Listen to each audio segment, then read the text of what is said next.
Dear students प्रथम यूनिट्र प्रथम question आम आगे आज पहुँची सारी से हूँ आडम स्मिथ द्वारा प्रदत्त अर्थशास्त्र संज्ञा को क्यों संज्ञा कहुए।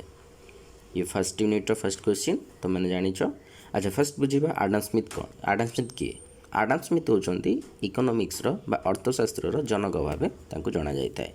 से 1776 मसीह संज्ञा प्रदान करते आई संज्ञा को आम संपद संज्ञा बोली कही। ओके अच्छा तेरे कल्याणकारी संज्ञा किए प्रदान कर। कल्याणकारी संज्ञा प्रदान कर आल्फ्रेड मार्शल। केबे प्रदान करते ना 1890 मसीह। ओके स्वल्पता संज्ञा किए प्रदान कर। स्वल्पता संज्ञा प्रदान कर रॉबिन्स लियोनेल रॉबिन्स कौ मसीहा ना 1932 मसीहा। अच्छा अभिवृद्धि संज्ञा किए प्रदान कर।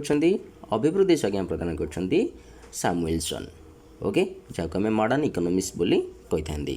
क्लियर 2 नंबर क्वेश्चन को आसवा। 2 नंबर क्वेश्चन आमर आंसर क्वेश्चन अच्छी आम पाखे जे कल्याणकारी संज्ञार प्रवक्ता किए किए आपको प्रोवाइड कर ऑलरेडी डिस्कस कर सारी से होती मार्शल। ओके रॉबिन्स तुमर चयन और स्वल्पता संज्ञा प्रदान कर। आडम स्मिथ संपद संज्ञा।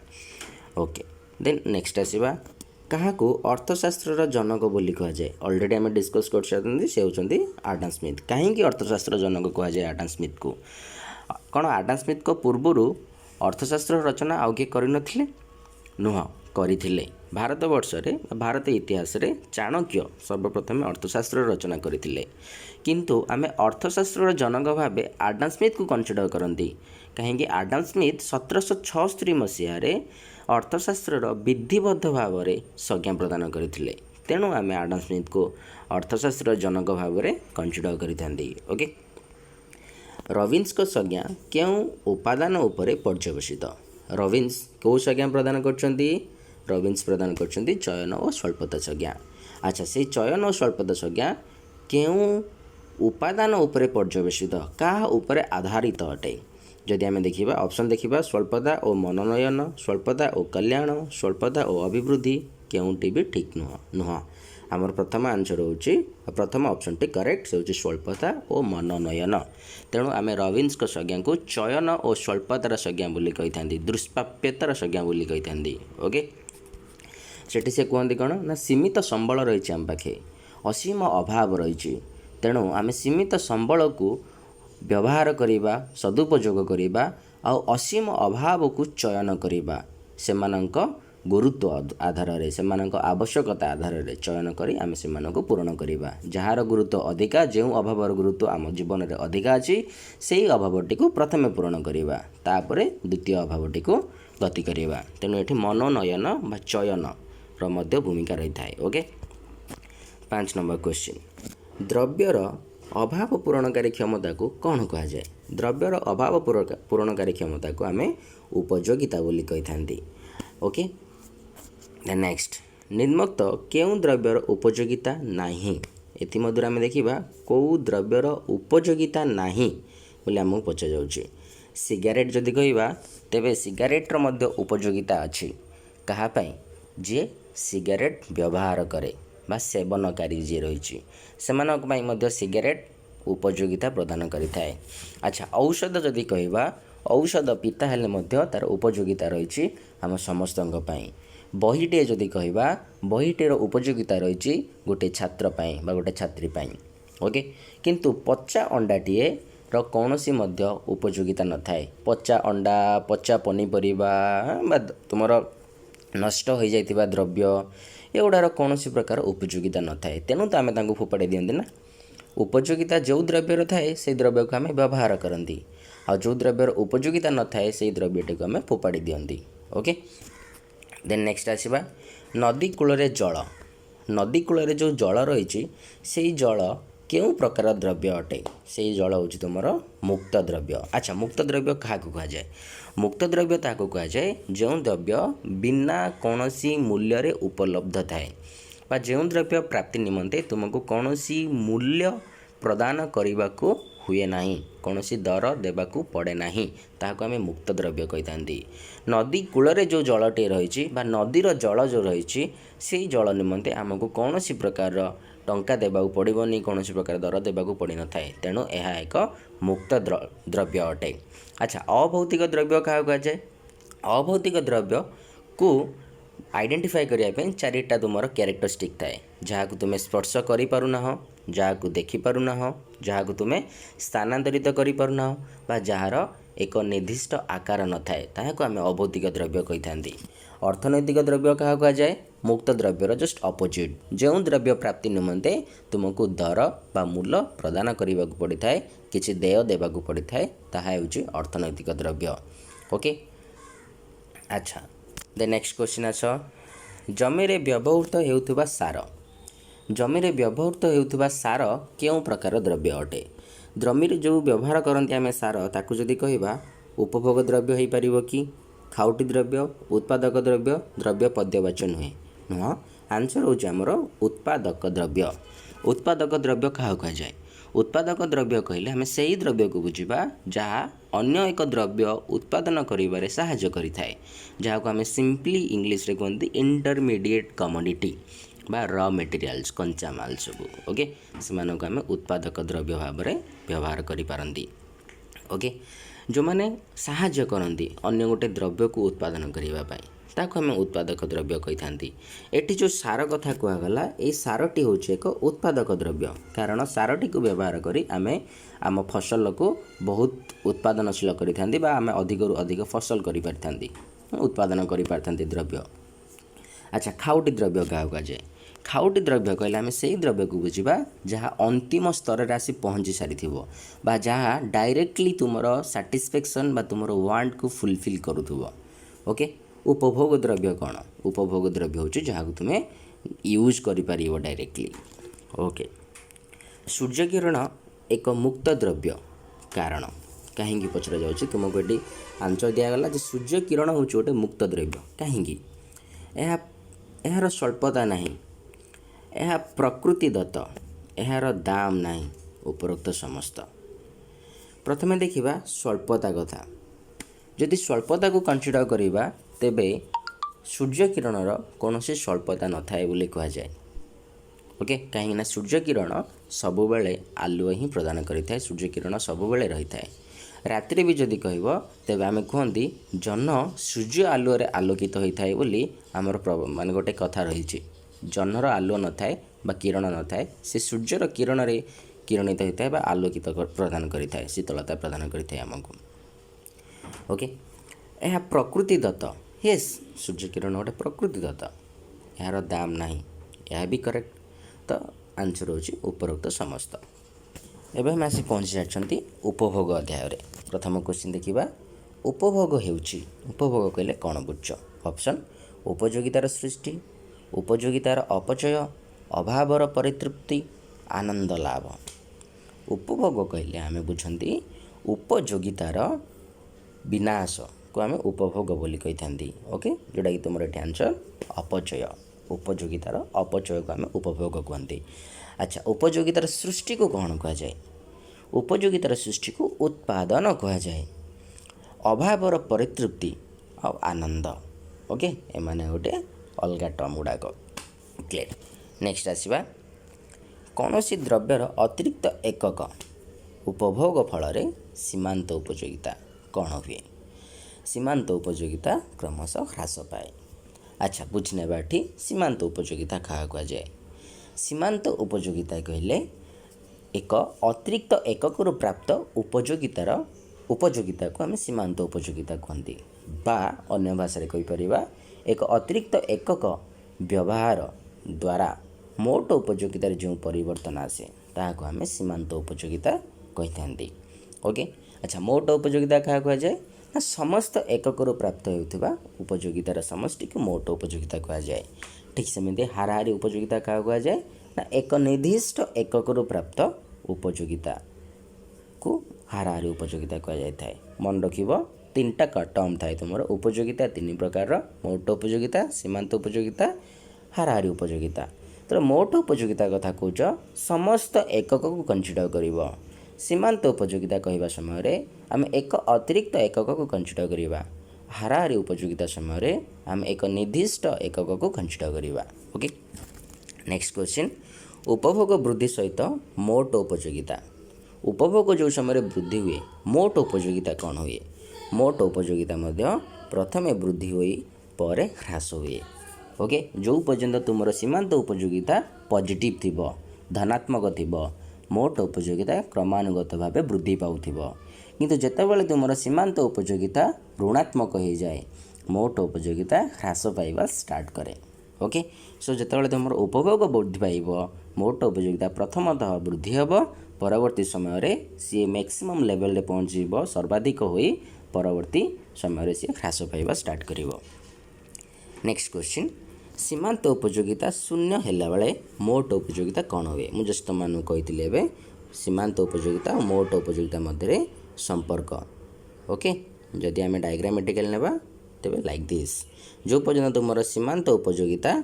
पॉजिटिव अच्छी धनात्मक अच्छी ओके ये कौन हो तुम मोट उपयोगिता वृद्धि पाउथबो मोट उपयोगिता वृद्धि पाउथबो जितेबाला सी शून्य हो जाए ये सर्वाधिक होता है मोट उपयोगिता सर्वाधिक होता है परवर्ती समय जो सीमांत उपयोगिता ऋणात्मक हुए मोट उपयोगिता ह्रास पाइबा स्टार्ट करता है ओके सो एठी आंसर आमर कौन हम एठी आंसर होमर सीमांत उपयोगिता शून्य होला बेले मोट उपयोगिता सर्वाधिक हुए क्लियर सीमांत उपयोगिता रेखा हूँ निम्नगामी रेखा निम्नोक्त केउटी क्रम ह्रासमान सीमांत उपयोगिता सूत्रर शर्त नुहे क्रम ह्रासमान सीमांत उपयोगिता सूत्र जदि शर्त को आम कनसीडर करवा तेबे देखिबा स्वाभाविक मानसिकता येस समजातीय द्रव्य येस धारावाहिक उपभोग येस स्थिर जनसंख्या यह एक एजम्पशन नुह ओके क्रम ह्रासमान सीमांत उपयोगिता सूत्र आम क्या कहती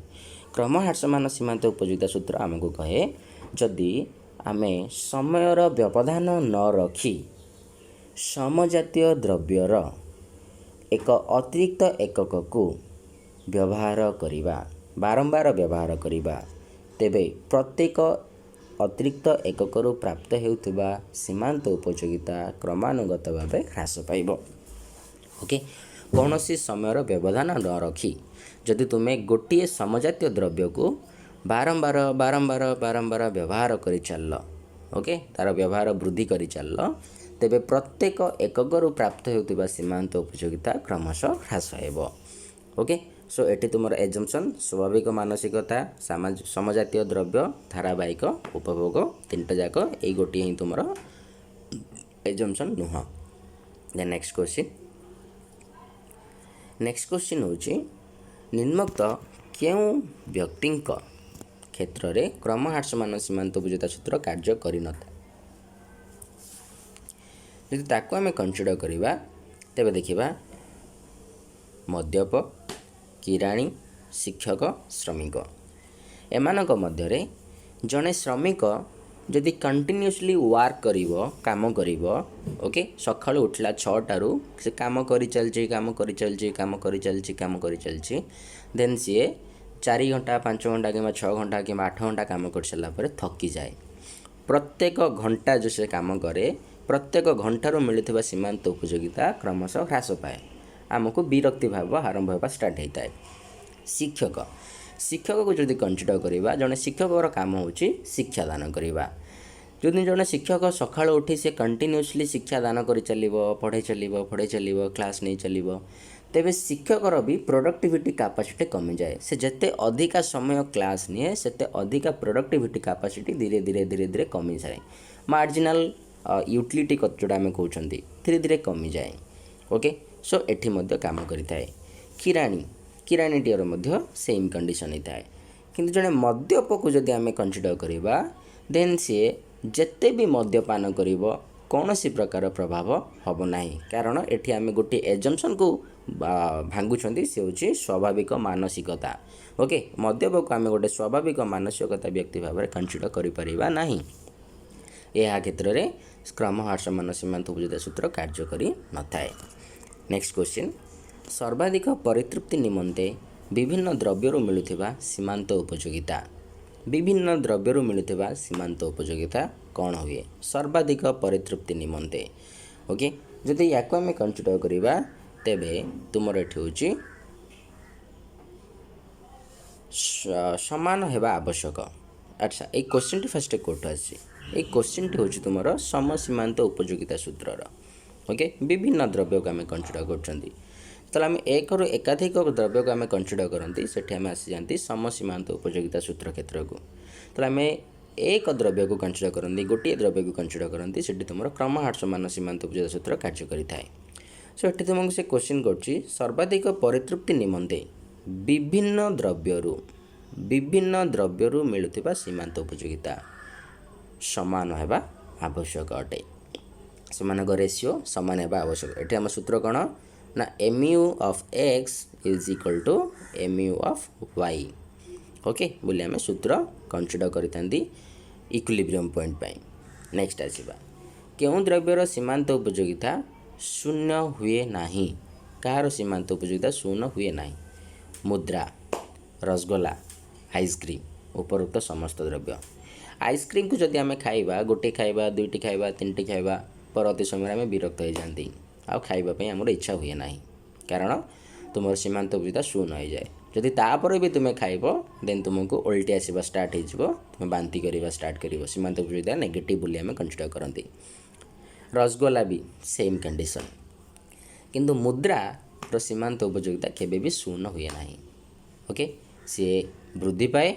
बा ह्रास पाए किंतु शून्य हुए नहीं नेक्स्ट क्वेश्चन केउं सूत्र को प्रतिस्थापन सूत्र मध्य कहा जाए सी हूँ तुम समसीमांत उपयोगिता सूत्र को आम प्रतिस्थापन सूत्र बोली मध्य कही था नेक्स्ट यूनिट को जीवा नेक्स्ट यूनिट चाहिदा चाहिदार केतोटी क्वेश्चन को डिस्कस करवा अर्थशास्त्र रे चाहिदा निम्नलिखित कहा उपरे निर्भर करे द्रव्य लाभर इच्छा क्रय शक्ति अर्थ त्यागर सम्मति उपरोक्त समस्त चाहिदा कहले कौन चाहिदा कहले आम साधारण भाषा कहती चाहिदा हूँ फलप्रद इच्छा को आम चाहिदा कही था द्रव्यर फलप्रद इच्छा अच्छा द्रव्यर फलप्रद इच्छा क्या कह जाए द्रव्य प्राप्तिर इच्छा को आम अभाव कहती किंतु द्रव्य प्राप्तिर फलप्रद इच्छा को आम चाहिदा कहती तेरे इच्छा आउ फलप्रद इच्छा मध्य तीनोटी वैशिष्ट्यर पार्थक्य थाए कौन से तीनोटी द्रव्य प्राप्ति निमंते तुमर इच्छा शक्ति बा आशा बा अभिलाषा द्रव्यर दर देवाई सामर्थ्य ओके आउ गोटे हूँ द्रव्य विलिंगनेस टू पे विलिंगनेस टू परचेज किणवार भी इच्छा थी दरकार क्लियर किणवाई इच्छा थी दरकार दर देवाई सामर्थ्य थी दरकार आउ तुम्हें पे करने तुम पाखे इच्छा थी दरकार केवल सामर्थ्य रहा उचित नुह ता सहित तुमको पे करने को दर देवाई इच्छा थी दरकार ओके द्रव्य लाभर इच्छा क्रय शक्ति तुम पाखे टंका थी दरकार त्यागर सम्मति से दर पे करने भी इच्छा थी दरकार ओके निम्नोक्त क्यों उपादान चाहिदा को प्रभावित करे द्रव्यर दाम उपभोक्ता आय जनसंख्या उपरोक्त समस्त जानिछ एटा बहुत इजी दाम और द्रव्यर चाहिदा परिमाण मध्य की संपर्क रही जदि आम ताको कनसीडर करवा तेबे परोक्ष जदि दाम बढ़िबो दर बढ़िबो चाहिदा ह्रास पाए जदि दर कमे चाहिदा वृद्धि पाए चाहिदा परिमाण सहित निम्नोक्त केउं उपादान संपर्कित चाहिदा परिमाण सहित उपभोक्ता आय जनसंख्या द्रव्यर दाम संपर्कित द्रव्यर दर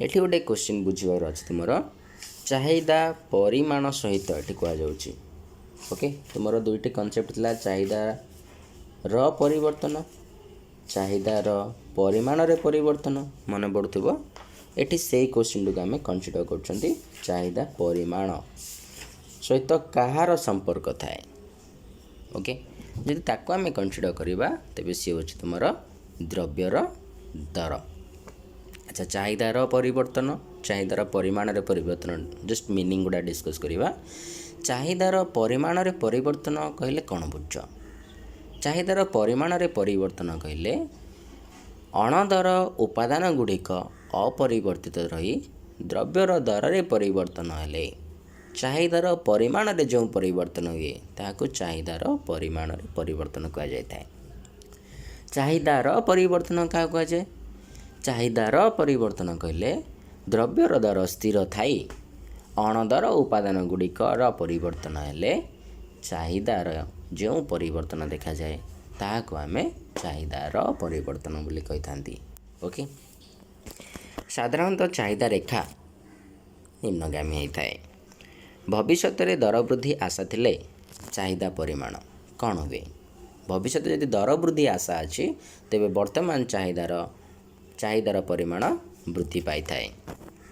ପ୍ରତ୍ୟେକ ସ୍ୱାଭାବିକ ଦ୍ରବ୍ୟର ସ୍ଥିତିସ୍ଥାପକତା କ'ଣ ହୁଏ? ଏଠି ଆମେ ଆସିଲେ ଚାହିଦାର ସ୍ଥିତିସ୍ଥାପକତାକୁ, ତ କ'ଣ ହେବ ଆନ୍ସର ହେଉଛି ଋଣାତ୍ମକ।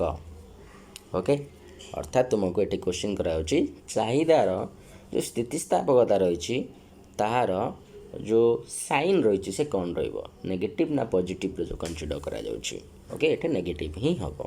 କାହିଁକି ନା ଚାହିଦା ଆଉ ତା'ର ଦର ମଧ୍ୟରେ ନେଗେଟିଭ୍ ରିଲେସନ୍ ଥାଏ। ସମ୍ପୂର୍ଣ୍ଣ ସ୍ଥିତିସ୍ଥାପକ ଚାହିଦା ରେଖାର ଆକାର କ'ଣ ହୋଇଥାଏ? ସମ୍ପୂର୍ଣ୍ଣ ସ୍ଥିତିସ୍ଥାପକ ଚାହିଦା ରେଖା ଆନୁଭୂମିକ। ଓକେ, ଏଠି ଭ୍ୟାଲ୍ୟୁ କେତେ ହେଉଛି? ଇପି ଇଜ୍ ଇକ୍ୱାଲ୍ ଟୁ ଏଠି ଇନଫିନିଟ୍। ଓକେ, ଦେନ୍ ସମ୍ପୂର୍ଣ୍ଣ ଅସ୍ଥିତିସ୍ଥାପକ ଚାହିଦା କ୍ଷେତ୍ରରେ ଦର ପରିବର୍ତ୍ତନ ସହିତ ଚାହିଦାର ପରିମାଣ କ'ଣ ହୁଏ? ସମ୍ପୂର୍ଣ୍ଣ ଅସ୍ଥିତିସ୍ଥାପକ ଚାହିଦା, ମୁଁ ଚିତ୍ରଟି କରିଦେବି। ଚିତ୍ରଟି ହେଉଛି ଲାଇକ୍ ଦିସ୍। ସମ୍ପୂର୍ଣ୍ଣ ଅସ୍ଥିତିସ୍ଥାପକ ଚାହିଦା କ୍ଷେତ୍ରରେ ଦର ପରିବର୍ତ୍ତନ ହେଲେ, ପ୍ରଥମେ ଦର ଥିଲା ସପୋଜ୍ ଦିସ୍ ୱାନ୍। ଓକେ, ଏବେ ଦର ମୁଁ ବୃଦ୍ଧି କରୁଛି। ପରିବର୍ତ୍ତନ ହେଲେ ଚାହିଦା ପରିମାଣ କ'ଣ ହୁଏ? ସ୍ଥିର ହିଁ ଥାଏ, କୌଣସି ପରିବର୍ତ୍ତନ ହୁଏ ନାହିଁ। ଓକେ, ଅପରିବର୍ତ୍ତିତ ରହେ। କ୍ଲିୟର୍? ନେକ୍ସଟ କ୍ୱେଶ୍ଚିନ୍କୁ ଯିବା।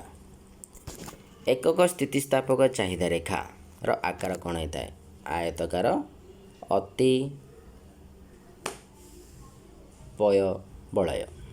ଅତି ପରାବଳୟ ବୋଲି କୁହାଯାଇଥାଏ। Okay, rectangular ହାଇପରବୋଲା। ନିମ୍ନୋକ୍ତ କେଉଁ ଦ୍ରବ୍ୟର ଚାହିଦା ଅଧିକ ସ୍ଥିତିସ୍ଥାପକ? ଯଦି ଏମାନଙ୍କ କନସିଡର୍ କରିବା, କାହାର ଚାହିଦା ଅଧିକ ସ୍ଥିତିସ୍ଥାପକ ହୋଇଥାଏ? ଚାଉଳର ଚାହିଦା, ଡିଆସିଲ୍, ଟେଲିଭିଜନ, ସାବୁନ। ଏମାନଙ୍କୁ ଯଦି ଆମେ କନସିଡର୍ କରିବା ତେବେ ଦେଖ, ଚାଉଳର ଦର ବୃଦ୍ଧି ହେଉ କିମ୍ବା ହ୍ରାସ ହେଉ ଆମକୁ ସେଇ ପରିମାଣର ଚାଉଳ ହିଁ ଖାଇବାର ଅଛି। ଇଏ ଏକ ଆବଶ୍ୟକୀୟ ଦ୍ରବ୍ୟ ଆମ ପାଇଁ। ଡିଆସିଲ୍ର ଯେଉଁ ଆବଶ୍ୟକତା କୁହନ୍ତି ଆମେ, ବା ଦରର ଯେଉଁ ପ୍ରଭାବ କୁହନ୍ତି, ବହୁତ ନଗଣ୍ୟ ଥାଏ। ଓକେ, କାହିଁକିନା ଆମେ ସେଥିରେ ବହୁତ କମ୍ ଟଙ୍କା ଖର୍ଚ୍ଚ କରନ୍ତି ଡିଆସିଲ୍ କିଣିବା ପାଇଁ। ସାବୁନଟେ ବି ସେମ୍ ଜିନିଷ, ଗୋଟିଏ ସାବୁନ କିଣିଲେ ଆମର ବହୁତ ଦିନ ପଳାଇ ଯାଇଥାଏ, ତାକୁ ବ୍ୟବହାର କରନ୍ତି, 2ରୁ 4 ଥର ତାକୁ ବ୍ୟବହାର କରିଥାନ୍ତି। ସୋ ଏଗୁଡ଼ା କ୍ଷେତ୍ରରେ ଆମର ଚାହିଦାର ସ୍ଥିତିସ୍ଥାପକତା କମ୍ପାରେଟିଭଲି ଯଦି ଦେଖିବା ତେବେ ଏଠି ଟେଲିଭିଜନ ହେବ ମେନ୍ କନସିଡର୍ ପଏଣ୍ଟ। ଓକେ, ଯଦି ଟେଲିଭିଜନର ଦର ମୁଁ କହିବି 50,000 ଷ୍ଟାର୍ଟିଂ ଦର ହେଉଛି, ତେବେ କିଏ ମଧ୍ୟ କିଣିପାରିବେ ନାହିଁ, କେବଳ ଧନିକ ଶ୍ରେଣୀର ଲୋକମାନେ ହିଁ ତାକୁ ବ୍ୟବହାର କରିପାରିବେ। ଯଦି ସେଇ ଟେଲିଭିଜନର ଦରଟି କମିଯିବ, ହେଇଯିବ ତୁମର 10,000 କିମ୍ବା 20,000, ଦେନ୍ ସମସ୍ତେ କିଣିପାରିବା, ସାଧାରଣ ଜନତାଟି ମଧ୍ୟ ତାକୁ କିଣିପାରିବ, ବ୍ୟବହାର କରିପାରିବ। ଦେନ୍ ନେକ୍ସଟ ଆସିବା। ନେକ୍ସଟ ହେଉଛି ନିମ୍ନୋକ୍ତ କେଉଁ ଦ୍ରବ୍ୟର ଚାହିଦା କମ୍ ସ୍ଥିତିସ୍ଥାପକ? ଏଥିମଧ୍ୟ ତୁମକୁ ଦେଖିବା କେଉଁ ଦ୍ରବ୍ୟର ଚାହିଦା କମ୍ ସ୍ଥିତିସ୍ଥାପକ ଅଟେ। ପ୍ରଥମତଃ ବିଦ୍ୟୁତ୍ ଶକ୍ତି, କୋଇଲା, ଲୁହାପଥର, ଉପରୋକ୍ତ ସମସ୍ତ। ଯଦି ବିଦ୍ୟୁତ୍ କଥା କହିବା ତେବେ ଦ୍ରବ୍ୟର ଦର ବୃଦ୍ଧି ହେଲେ ବା ହ୍ରାସ ହେଲେ ବିଦ୍ୟୁତ୍ ଶକ୍ତିର ଚାହିଦାରେ ପରିବର୍ତ୍ତନ ହେବ। ଯଦି ତୁମକୁ ଏବେ କୁହାଯିବ ତୁମର ଏବେ ବିଦ୍ୟୁତ୍ ଶକ୍ତି 2 ଟଙ୍କା 50 ପଇସାରେ ତୁମକୁ ମିଳିଥାଏ ଅପ୍ ଟୁ 50 ୟୁନିଟ୍ ପର୍ଯ୍ୟନ୍ତ, ଯଦି ତାହା କମେଇ ଦିଆଯିବ, କେବଳ ଟଙ୍କାଏ ଚାର୍ଜ କରାଯିବ, ତେବେ ଆମେ ମନ ଇଚ୍ଛା ୟୁଜ୍ କରିବା। ଓକେ, ଯେଉଁଟାକି ବିଦ୍ୟୁତ୍ ଶକ୍ତିର ଅପବ୍ୟବହାର ହେବ, ବା ଆମେ କହିବା ତା'ର ୟୁଟିଲାଇଜେସନ୍ ହେବ।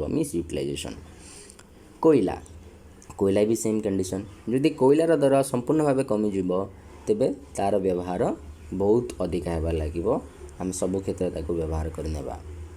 ଓକେ, ତ ଅର୍ଥାତ୍ ସ୍ଥିତିସ୍ଥାପକତା ଅଧିକ ରହିଛି।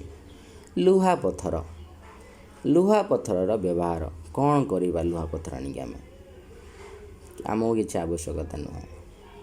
ଓକେ, ଯଦି କମ୍ପାରେଟିଭ୍ କନସିଡର୍ ଦେଖିବା ବିଦ୍ୟୁତ୍ ଶକ୍ତି, କୋଇଲା, ଲୁହାପଥର ଭିତରେ तेज आंसर हो तुम लुहा पत्थर। लुहा पत्थर जो रही चाहिदा ता बहुत कम स्थितिस्थापक अटे। निम्नोक्त क्यों द्रव्य अधिक स्थितिस्थापक? पुणी थर आसला क्यों द्रव्यटी अधिक स्थितिस्थापक? डियासिल, औषध, खबर कागज, आइसक्रीम। ओके, जदि एठी तुम्हें कनसिडर करिवो तेज ऑब्वियसली आइसक्रीम हूँ अधिक स्थितिस्थापक। अभ्यासगत द्रव्यर स्थितिस्थापकता जोटा तुम अभ्यास रे परिणत हो सारी तार स्थितिस्थापकता कौन हुए? तार स्थितिस्थापक अपेक्षाकृत कम थाए। जदि दर 10% वृद्धि पाइला बेले चाहिदार परिमाण 5% ह्रास घटे तेबे ए क्षेत्र में चाहिदार स्थितिस्थापकता कौन हुए? दर बढ़ुची 10%, चाहिदा बढ़ुची बा कमुची 5%, देन एटी तुम हम अपेक्षाकृत कम स्थितिस्थापकता। जो तार अपोजिट होता दर 10% है चाहिदा 20% होता बा दर 5% परिवर्तन हेले चाहिदा 10% परिवर्तन होता से हूँ अपेक्षाकृत अधिक स्थितिस्थापक। अच्छा शून्य केतबेले दर किसी भी परिवर्तन हो दर बढ़ू कि कमु चाहिदा किसी हो न था तो शून्य होता। जदि दुहे सामान होते दर 10% बढ़ुची चाहिदा 10% कमुची, दर 10% कमुची चाहिदा 10% बढ़ुची कहले एकक स्थितिस्थापक। ओके नेक्स्ट जीवा।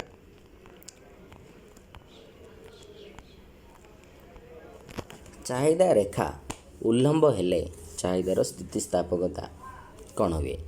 चाहिदा रेखाटी उल्लंब हुए तेबे एटी चाहिदार स्थितिस्थापकता कौन हुए? शून्य हुए। किसी भी आम परिवर्तन करिपारिबा नाही। द नेक्स्ट क्वेश्चन, चाहिदार स्थितिस्थापकता जदि असीम हुए चाहिदा रेखा कौन? चाहिदा स्थितिस्थापकता असीम हेले चाहिदा रेखा तुमर आनुभूमिक होता है। द्रव्यर दाम 10 टंकारु 15 टंका को वृद्धि पाइला बेले चाहिदा परिमाण जदि 50 रु 20 को ह्रास पाए तेबे यार चाहिदा कौन हुए? टी परसेंटेज कैलकुलेट करिवो 10 रु 15 कहले तुमर एठी 50% रे वृद्धि होची दरटी। अच्छा ठीक सेमिति तुमर एठी जदि आम चाहिदा को कनसिडर करिबा तेबे चाहिदा कौन करची ना 50 रु 20 को आसी जाउची अर्थात मोर देन 50% से डिक्रीज करची। सो एटी तुमर हम अधिक स्थितिस्थापक चाहिदा। ओके, आधुनिक अर्थशास्त्री मतरे उत्पादन क्या कहती? उत्पादन कहले भौतिक द्रव्य सृष्टि, विनिमय क्षमता उपयोगिता सृष्टि, मूल्य संयोग उपरोक्त समस्त। जदि एठी आम कनसिडर करिबा उत्पादनर अर्थ कौन तेबे उत्पादनर अर्थ होची विनिमय मूल्ययुक्त उपयोगितार सृष्टि को उत्पादन कहा जाता है। ओके, विनिमय मूल्ययुक्त उपयोगितार सृष्टि, उपयोगिता सृष्टि हम जार कि विनिमय मूल्य भी थी तेबे ताको आमे उत्पादन कही था। तो आंसर होची ख। निम्नोक्त केउटी उत्पादनर उपादान नुहे? सॉरी उपादान नुहे बोली पचरा जाउची। अच्छा मजूरी, भूमि, संगठन, पूंजी। मजूरी श्रमिक रो पारितोषिक अटे, यह उत्पादनर उपादान नुहे। उत्पादनर उपादान होची चारोटी श्रम बा श्रमिक, भूमि, पूंजी और संगठन। मजूरी होची तार गोटे पारिश्रमिक कार श्रमिकर। ठीक सेमती भूमिर पारिश्रमिक होची अधिशेष, संगठन पारितोषिक होची लाभ बा क्षति, पूंजीर पारितोषिक होची शुद्ध। एटी मन रखिबो श्रम, भूमि और पूंजी यही तीनिटा साधनर पारितोषिक केबे मध्य ऋणात्मक हेबो नाही, किंतु गोटिए साधन सी होची संगठन। संगठनर पारितोषिक धनात्मक हो पारे ऋणात्मक भी हो पारे। जदि लाभ है धनात्मक रहा, जदि क्षति है तेबे ऋणात्मक भी होता है। ओके नेक्स्ट क्वेश्चन, परिवर्तनीय अनुपात सूत्र एक स्वल्पकालीन सूत्र अटे। ओके, परिवर्तनीय अनुपात सूत्रटी एक स्वल्पकालीन सूत्र अटे। दीर्घ काल में आम एनादा सूत्र यूज करती कहते रिटर्न टू स्केल। अच्छा परिवर्तनीय अनुपात सूत्र क्यों क्षेत्र में प्रযোज्य? सी कृषि क्षेत्र में प्रযোज्य। क्लियर। परिवर्तन अनुपात सूत्र केतोटी स्तर रे विभक्त? 3टी स्तर रे विभक्त। परिवर्तन अनुपात सूत्रर केउं स्तर रे वर्धिष्णु उत्पन्न सूत्र कार्य करिथाए? प्रथम स्तर रे वर्धिष्णु उत्पन्न सूत्र कार्य करिथाए। नीति परिवर्तन बिंदु परिवर्तन अनुपात सूत्रर केउं स्तर रे देखा जाए? नीति परिवर्तन बिंदु तुमर प्रथम स्तर रे ही देखा मिलता है। मोट उत्पाद सर्वाधिक है बेले सीमांत उत्पाद कौन हुए? तो मोट उत्पादिक सर्वाधिक होची सीमांत उत्पाद 0 हुए। सीमांत उत्पाद ऋणात्मक है बेले मोट उत्पाद कौन हुए? तो सीमांत उत्पाद ऋणात्मक होची, मोट उत्पाद कौन हुए? ह्रास हुए। केउं स्तर को विवेकी उत्पादन निष्पत्ति स्तर कह जाए? से होची द्वितीय स्तर। ओके, नेक्स्ट चैप्टर को जीवा। नेक्स्ट चैप्टर तुमर परिव्यय संबंधी। उत्पादन प्रक्रिया रे नियोजित समस्त साधन मानक पाउना को कौन कह जाए? ताको आमे परिव्यय कहि थांती। उत्पादन प्रक्रिया जते भी साधन नियोजित होई थांती से मानो जो पाउना आमे प्रदान करंती ताको परिव्यय कह जाए। केउं परिव्यय को दृश्यमान परिव्यय मध्य कह जाए? ओके, को परिव्यय को आमे दृश्यमान परिव्यय बोली मध्य कहि थांती। जदि यार क्वेश्चन आंसर तुम देखा चाहिए। अच्छा, प्रथम बुझ दृश्यमान परिव्यय क्या कह जाए? जहाँ को आम देखिपारती जहाँ को आम तालिकाभुक्त करें आम दृश्यमान परिव्यय कही था। सो एठी तुम आंसर हो हिसाबगत परिव्यय। ओके, अर्थनैतिक परिव्यय, हिसाबगत परिव्यय, वास्तव परिव्यय, विकल्प मध्य हिसाबगत परिव्यय को आम दृश्यमान परिव्यय कही था जहाँ को आम तालिकाभुक्त करें। ओके, प्रच्छन्न परिव्यय केउं परिव्ययर एक अंश? प्रच्छन्न परिव्यय होची अर्थनैतिक परिव्ययर एक अंश अटे। प्रच्छन्न परिव्ययर अन्य नाम हेउची कौन? अन्य नाम हेउची आरोपित परिव्यय। साधन मानकर त्याग और असुविधा को केउं परिव्यय कहा जाए? साधन मानक त्याग और असुविधा को आमे वास्तव परिव्यय बोली कहि थांती। नेक्स्ट, परित्यक्त हेउथिबा सर्वोत्तम विकल्प द्रव्य होची सुजोग परिव्यय बा विकल्प परिव्यय बोली कहि थांती। स्थिर परिव्यय को केउं परिव्यय मध्य कहा जाए? स्थिर परिव्यय को आमे स्वतंत्र परिव्यय बोली कहि परबा। यह डिपेंड कर न थाए उत्पादन सहित यार कोनोसी संपर्क न थाए। उत्पादनर परिवर्तन सहित केउं परिव्ययर कोनोसी परिवर्तन घटे नाही। जस्ट एबे डिस्कस करले उत्पादनर सहित स्थिर परिव्ययर कोनोसी संपर्क न थाए। तेणु उत्पादन वृद्धि हो किंबा ह्रास हो तुमर स्थिर परिव्यय कोनोसी भी परिवर्तन आसीबार नाही। उत्पादनर परिवर्तन सहित प्रभावित हेउथिबा परिव्यय को केउं परिव्यय कहा जाए? से होची तुमर परिवर्ती परिव्यय बा परिवर्तनीय परिव्यय। प्रधान परिव्यय केउं परिव्ययर अन्य नाम अटे? तार आंसर होची तुमर परिवर्ती परिव्यय को आम प्रधान परिव्यय बोली कहि थांती। नेक्स्ट क्वेश्चन, मोट स्थिर परिव्यय रेखार आकार कौन होता है? ताहा आनुभूमिक अटे। मोट स्थिर परिव्यय और मोट परिवर्तनीय परिव्ययर समष्टि होची तुमर मोट परिव्यय। स्थिर परिव्यय और परिवर्ती परिव्ययर मिश्रण फल। उत्पादनर वृद्धि सहित हाराहारी स्थिर परिव्यय कौन हुए? ह्रास हुए। ओके, हाराहारी स्थिर परिव्यय सर्वदा ह्रास हेब उत्पादनर वृद्धि सहित। हाराहारी परिव्यय रेखार आकार कौन होता है? यू आकार होता है। हाराहारी स्थिर परिव्यय और हाराहारी परिवर्तनीय परिव्ययर समष्टि। हाराहारी स्थिर परिव्यय, हाराहारी परिवर्ती परिव्ययर समष्टि होची हाराहारी परिव्यय।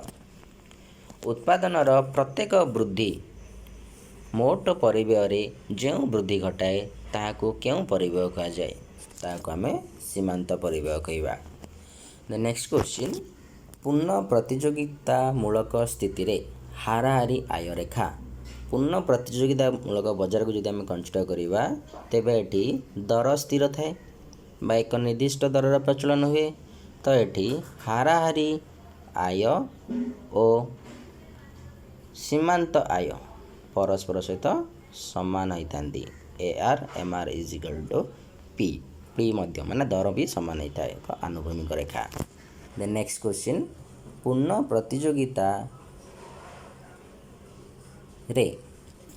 ପ୍ରତିଯୋଗିତାରେ ବିକ୍ରିତ ଉତ୍ପାଦ ପରିମାଣର ବୃଦ୍ଧି ସହିତ ସୀମାନ୍ତ ଆୟ କ'ଣ ହୁଏ? ତୁମର ଏଠି ଯେଉଁ ରହିଲା ଆୟ କଥା କହୁଛନ୍ତି ଆମେ ଏଠି ସୀମାନ୍ତ ଆୟ ବା ହାରାହାରି ଆୟ ଇଏ ସ୍ଥିର ହିଁ ଥାଏ, କୌଣସି ପ୍ରକାର ବୃଦ୍ଧି କିମ୍ବା ହ୍ରାସ ହୁଏ ନାହିଁ, ଅପରିବର୍ତ୍ତିତ ରହିବ। ଅପୂର୍ଣ୍ଣ ପ୍ରତିଯୋଗିତାରେ ହାରାହାରି ଆୟ ରେଖା, ଅପୂର୍ଣ୍ଣ ପ୍ରତିଯୋଗିତାରେ ହାରାହାରି ଆୟ ରେଖା ନିମ୍ନଗାମୀ ହୋଇଥାଏ। ଓକେ, AR MR ଦୁହେଁ ନିମ୍ନଗାମୀ ହେବେ, ଇଏ ହେବ MR, ଇଏ ହେବ ତୁମର AR। କ୍ଲିୟର? ଦର ଓ ଯୋଗାଣ, ଦର ଓ ଯୋଗାଣ ମଧ୍ୟରେ କେଉଁ ସମ୍ପର୍କ ପରିଲକ୍ଷିତ ହୁଏ?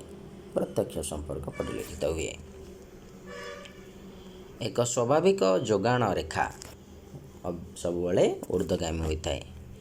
ସମ୍ପୂର୍ଣ୍ଣ ସ୍ଥିତିସ୍ଥାପକ ଯୋଗାଣ ରେଖା, ସମ୍ପୂର୍ଣ୍ଣ ସ୍ଥିତିସ୍ଥାପକ ଯୋଗାଣ ରେଖା ସିଏ ଆନୁଭୂମିକ ହୋଇଥାଏ। ଆଚ୍ଛା, ନେକ୍ସଟ ଚାପ୍ଟରକୁ ଯିବା।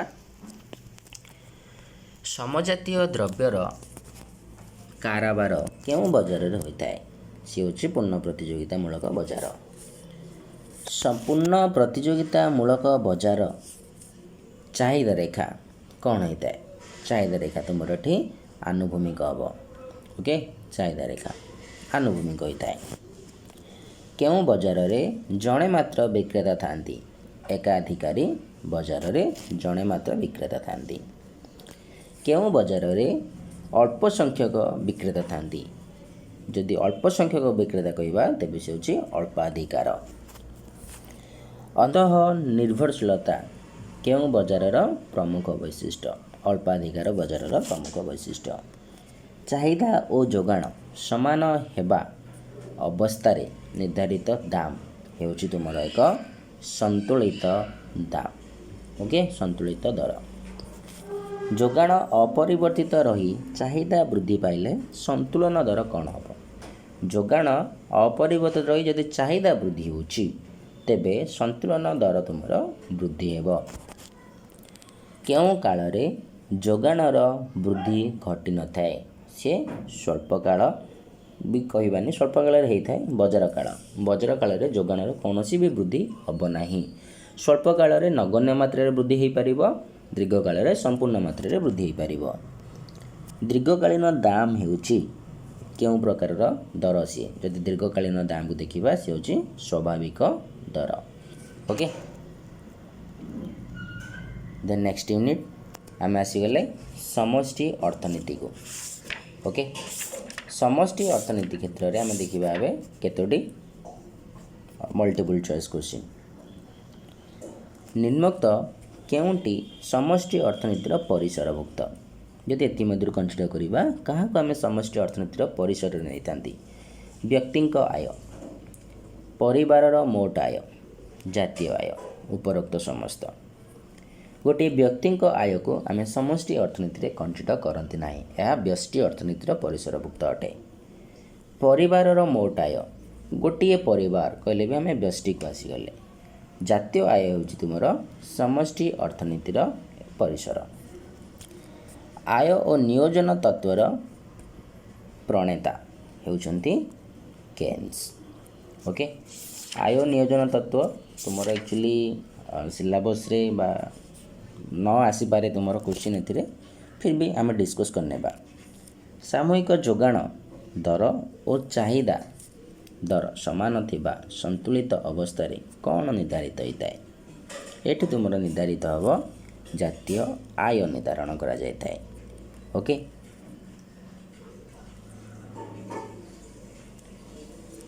ନିମ୍ନୋକ୍ତ କେଉଁଟି ସାମୂହିକ ଚାହିଦାର ଉପାଦାନ ନୁହେଁ? ସାମୂହିକ ଚାହିଦାର ଉପାଦାନ ନୁହେଁ ଯଦି କହିବା ସେ ହେଉଛି ସଞ୍ଚୟ। ସାମୂହିକ ଚାହିଦା ଦର ସାମୂହିକ ଯୋଗାଣ ଠାରୁ ଅଧିକ ହେଲେ ଜାତୀୟ ଆୟ ସ୍ତରରେ କ'ଣ ହୁଏ? ଯଦି ଅଧିକ ହୁଏ ତେବେ ଜାତୀୟ ଆୟ ବୃଦ୍ଧି ପାଇବ। ନିମ୍ନୋକ୍ତ କେଉଁଟି ସାମୂହିକ ଯୋଗାଣର ଉପାଦାନ ନୁହେଁ? ଓକେ, ଏମାନଙ୍କ ମଧ୍ୟରୁ କେଉଁଟା ତୁମର ସାମୂହିକ ଯୋଗାଣର ଉପାଦାନ ନୁହେଁ? ସେ ହେଉଛି ନିବେଶ। ସାମୂହିକ ଚାହିଦା ସାମୂହିକ ଯୋଗାଣ ଠାରୁ କମ୍ ହେଲେ ଜାତୀୟ ଆୟ ସ୍ତର କ'ଣ ହୁଏ? ଜାତୀୟ ଆୟ ସ୍ତର ଏଠି ତୁମର ହ୍ରାସ ହେବ। ସମଷ୍ଟି ଅର୍ଥନୀତିର ଅନ୍ୟ ନାମ କ'ଣ? ଯଦି ସମଷ୍ଟି ଅର୍ଥନୀତିର ଅନ୍ୟ ନାମକୁ ଆମେ କନସିଡର କରିବା ତେବେ ଆୟ ତତ୍ତ୍ୱ ବୋଲି ଆମେ କହିଥାନ୍ତି, ଯେଉଁଟାକି ବ୍ୟଷ୍ଟି ଅର୍ଥନୀତିକୁ ଦର ତତ୍ତ୍ୱ କୁହାଯାଏ, ମନେ ରଖିଥିବ। ନିମ୍ନୋକ୍ତ କେଉଁଟି ଆୟ ନିର୍ଦ୍ଧାରଣ ତତ୍ତ୍ୱର ସର୍ତ୍ତ ନୁହେଁ? ଆୟ ନିର୍ଦ୍ଧାରଣ ତତ୍ତ୍ୱର ସର୍ତ୍ତ ନୁହେଁ ଯଦି ଆମେ କନସିଡର କରିବା ତେବେ ଆନ୍ସର ହେଉଛି ସ୍ଥିର ନିୟୋଜନ। ଓକେ, ସାମୂହିକ ଚାହିଦା ରେଖାର ଆକାର କ'ଣ ହେଇଥାଏ? ସାମୂହିକ ଚାହିଦା ରେଖାର ଆକାର ଊର୍ଦ୍ଧ୍ୱଗାମୀ ହୋଇଥାଏ। ଜଣେ ବ୍ୟକ୍ତିଗତ ଚାହିଦା ରେଖାର ଆକାର ନିମ୍ନଗାମୀ ହୋଇଥାଏ। ବଜାରଗତ ଚାହିଦା ରେଖାର ଆକାର ବି ନିମ୍ନଗାମୀ ହୋଇଥାଏ, କିନ୍ତୁ ସାମୂହିକ ଚାହିଦା ରେଖାର ଆକାର ଊର୍ଦ୍ଧ୍ୱଗାମୀ ହୋଇଥାଏ। ଓକେ, ନେକ୍ସଟ କ୍ୱେଶ୍ଚିନ୍ ହେଉଛି ନିମ୍ନୋକ୍ତ କେଉଁଟି ରାଷ୍ଟ୍ର ଭିତର ବିଷୟବସ୍ତୁରେ ଅନ୍ତର୍ଭୁକ୍ତ ନୁହେଁ? ଅପସନ୍ ସରକାରୀ ଆୟ, ସରକାରୀ ଋଣ, ମୌଦ୍ରିକ ପ୍ରଶାସନ, ରାଜକୃଷୀୟ ପ୍ରଶାସନ। ୟାକୁ କନସିଡର କରିବ। ଫାର୍ଷ୍ଟ ଦେଖିବ ରାଷ୍ଟ୍ରବିତ୍ତ କ'ଣ? ରାଷ୍ଟ୍ରବିତ୍ତ ସରକାରଙ୍କ କାର୍ଯ୍ୟକଳାପ ସହିତ ଜଡ଼ିତ ହୋଇଥାଏ। ସରକାରଙ୍କ ଆୟ କିପରି କରନ୍ତି, ସରକାର ବ୍ୟୟ କିପରି କରନ୍ତି, ସରକାର ଲୋନ୍ କେଉଁଠୁ ଆଣିଥାନ୍ତି, ଓକେ, ତା ସହିତ ସରକାରଙ୍କ ଯେଉଁ ପ୍ରଶାସନୀୟ କାର୍ଯ୍ୟକଳାପ ରହିଛି ତା ସହିତ ଇଏ ସମ୍ବନ୍ଧିତ ହୋଇଥାଏ। ସୋ ଏଠି ଦେଖିବା ମୌଦ୍ରିକ ଯେଉଁ ପ୍ରଶାସନ ରହିଲା, ଏଇ ମୌଦ୍ରିକ ପ୍ରଶାସନ ସହିତ ରାଷ୍ଟ୍ର ଭିତର ସମ୍ପର୍କ ନଥାଏ। ଯଦି ଏଠି କମ୍ପାରେଟିଭଲି ଆମେ କନସିଡର କରିବା ଅପସନ୍ ଗୁଡ଼ାକୁ, ତେବେ ମୌଦ୍ରିକ ପ୍ରଶାସନ ସହିତ ତାର କୌଣସି ସମ୍ପର୍କ ନଥାଏ। ଓକେ, ସୋ ଇଏ ରାଷ୍ଟ୍ର ଭିତର ପରିସର ବିଷୟବସ୍ତୁ ମଧ୍ୟରେ ଅନ୍ତର୍ଭୁକ୍ତ ନୁହେଁ। ନିମ୍ନୋକ୍ତ କେଉଁଟି ରାଷ୍ଟ୍ରୀୟ ରାଜକୋଷର ଅଂଶବିଶେଷ ନୁହେଁ? ରାଷ୍ଟ୍ରୀୟ ରାଜକୋଷର ଅଂଶବିଶେଷ ନୁହେଁ ଯଦି ଆମେ କନସିଡର କରିବା ତେବେ ଆକୁ କନସିଡର କରିବା କ'ଣ? କର, ରାଷ୍ଟ୍ରୀୟ ଋଣ, ଫିଜ୍, ସରକାରୀ ଉଦ୍ୟୋଗରୁ ଲାଭ। ଇଏ ହେଉଛି ତୁମର ରାଷ୍ଟ୍ରୀୟ ଋଣ। ରାଷ୍ଟ୍ରୀୟ ଋଣ ରାଜକୋଷ ସହିତ ତାର ସମ୍ପର୍କ ନଥାଏ, ରାଜସ୍ୱର। ଓକେ, ନିମ୍ନୋକ୍ତ କେଉଁ ରାଜସ୍ୱ ଉତ୍ସରେ ପ୍ରତ୍ୟକ୍ଷ ପ୍ରତିଦାନ ନଥାଏ? ପ୍ରତ୍ୟକ୍ଷ ପ୍ରତିଦାନ ଅର୍ଥାତ୍ ଆମକୁ କୌଣସି ରିଟର୍ଣ୍ଣ ମିଳୁନଥିବ, ସିଏ ହେଉଛି କର। ଓକେ, ଫିରେ ତୁମକୁ ରିଟର୍ଣ୍ଣ ମିଳେ, ତୁମେ ଫର୍ମ ଫିଲ୍ଅପ୍ ଫି କର, ଏକ୍ଜାମିନେସନ୍ ଫି ଦିଅ, ତୁମକୁ ସେଠି ସର୍ଭିସ୍ ମିଳେ। କିନ୍ତୁ କର ଯେଉଁ ତୁମେ ପ୍ରଦାନ କରୁଛ ସ୍ପେସିଫିକ୍ ହେଉଛି ପ୍ରତ୍ୟକ୍ଷ କର, ପରୋକ୍ଷ କର କହିବାନି। ପ୍ରତ୍ୟକ୍ଷ କର କ୍ଷେତ୍ରରେ ତୁମକୁ କୌଣସି ପ୍ରତ୍ୟକ୍ଷ ପ୍ରତିପାଦନ ହୁଏ ନାହିଁ, ତୁମକୁ କୌଣସି ରିଟର୍ଣ୍ଣ ମିଳେ ନାହିଁ। କେଉଁ ରାଜସ୍ୱ ଉତ୍ସ ରାଷ୍ଟ୍ର ପ୍ରଦତ୍ତ ସୁବିଧା ସହ ସମାନୁପାତି? ଓକେ, କେଉଁଟା ତୁମର ରାଷ୍ଟ୍ର ତୁମକୁ ଯେଉଁ ସୁବିଧା ପ୍ରଦାନ କରେ ତା ସହିତ ସମାନ ହୋଇଥାଏ, ସିଏ ହେଉଛି ତୁମର ଫି। ଫି ତୁମକୁ ପ୍ରୋଭାଇଡ଼ କରିବାକୁ ପଡ଼ିଥାଏ ଆଉ ଫି ତୁମର ସମାନ ହୋଇଥାଏ। କେଉଁ ରାଜସ୍ୱ ଉତ୍ସକୁ ସମନ୍ୱିତ କର ମଧ୍ୟ କୁହାଯାଏ? ଓକେ, ଯଦି ୟାକୁ ଆମେ କହିବା ତେବେ ଆନ୍ସର ହେଉଛି ତୁମର ବିଶେଷ ନିର୍ଦ୍ଧାରଣ। ଓକେ, ନିମ୍ନୋକ୍ତ କେଉଁଟି ପ୍ରତ୍ୟକ୍ଷ କର? ଆୟ କର ଏକ ପ୍ରତ୍ୟକ୍ଷ କର, ସମ୍ପତ୍ତି କର ବି ଗୋଟେ ପ୍ରତ୍ୟକ୍ଷ କର ହୋଇପାରିବ, ବୃତ୍ତି କର ବି ଗୋଟେ ପ୍ରତ୍ୟକ୍ଷ କର ହୋଇପାରିବ। ତ ଏଠି ଆନ୍ସର ଉପରୋକ୍ତ ସମସ୍ତ। ନିମ୍ନୋକ୍ତ କେଉଁଟି ପ୍ରତ୍ୟକ୍ଷ କର ନୁହେଁ? କେଉଁଟା ପ୍ରତ୍ୟକ୍ଷ କର ନୁହେଁ? ନୁହେଁ ହେଉଛି ତୁମର ପ୍ରମୋଦ କର। ପ୍ରମୋଦ କର କହିଲେ ଇଞ୍ଜୟମେଣ୍ଟର କର ଆମେ କହିବା, ବା ତୁମର ଯେଉଁ ଦ୍ରବ୍ୟ ବା ଉପଭୋଗର କର କହିବା। ଓକେ, ନିମ୍ନୋକ୍ତ କେଉଁଟି ପରୋକ୍ଷ କର? ପରୋକ୍ଷ କର କେଉଁଟା? ପରୋକ୍ଷ କର ହେଉଛି ବିକ୍ରି କର, ସମ୍ପତ୍ତି କର, ପ୍ରମୋଦ କର, ଉଭୟ କ ଓ ଗ। ଉଭୟ କ ଓ ଗ। ଓକେ, କେଉଁ ବ୍ୟୟ ଉଭୟ ପୁଞ୍ଜି ଓ ରାଜସ୍ୱ ବ୍ୟୟରେ ଅନ୍ତର୍ଭୁକ୍ତ? ଉଭୟ ପୁଞ୍ଜି ବ୍ୟୟ ହୋଇଥିବ ଏବଂ ସିଏ ରାଜସ୍ୱ ବ୍ୟୟ ମଧ୍ୟ ସେଠି କନସିଡର କରାଯାଉଥିବ। ଆନ୍ସର ହେଉଛି ତୁମର ପ୍ରତିରକ୍ଷା ବ୍ୟୟ। ଓକେ, କେଉଁ ବ୍ୟୟ ଚଳନ୍ତି ରାଜସ୍ୱରୁ ଭରଣା କରାଯାଏ? ତାହା ହେଉଛି ରାଜସ୍ୱ ବ୍ୟୟ। କ୍ଲିୟର? ନେକ୍ସଟ କ୍ୱେଶ୍ଚିନ୍, କେଉଁ ବଜେଟ୍ ମୁଦ୍ରାସ୍ଫୀତି ନିୟନ୍ତ୍ରଣ କରିପାରେ? ମୁଦ୍ରାସ୍ଫୀତି ନିୟନ୍ତ୍ରଣ କରିବା ପାଇଁ ବଳକା ବଜେଟ୍ ସାହାଯ୍ୟ କରିଥାଏ। କେଉଁ ବଜେଟ୍ ରାଷ୍ଟ୍ରର ବିକାଶ ପାଇଁ ଉପଯୋଗୀ?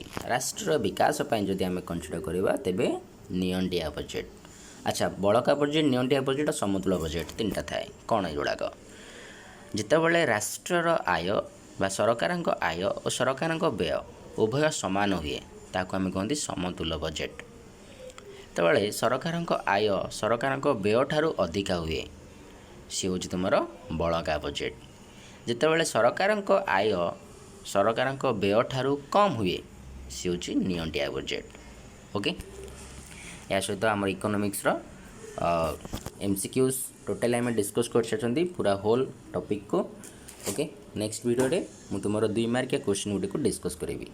Clear, thank you.